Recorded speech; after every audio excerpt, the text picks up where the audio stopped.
So you're on Zillow and you're scrolling through some listings and you see that the financing type only lists conventional, and you're an FHA buyer and you're thinking to yourself, man, I really love that house.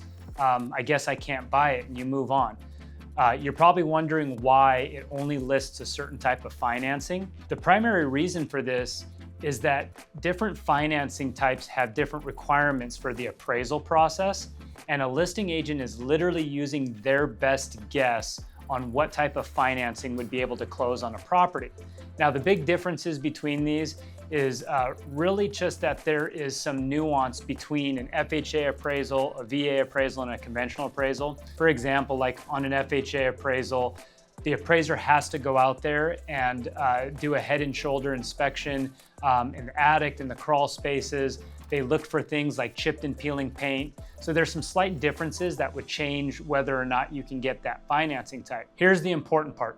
When that financing type is listed, it's literally the best guess of the listing agent. It doesn't actually mean that you can't do these other financing types. So I think what happens a lot of times in these circumstances is that the financing is actually available on a VA deal, on an FHA deal, but the listing agent doesn't realize it is, and buyers end up not even looking at these houses. So what I would advise you to do is, if the house looks like it's in great condition and it doesn't have those financing types, don't stop there.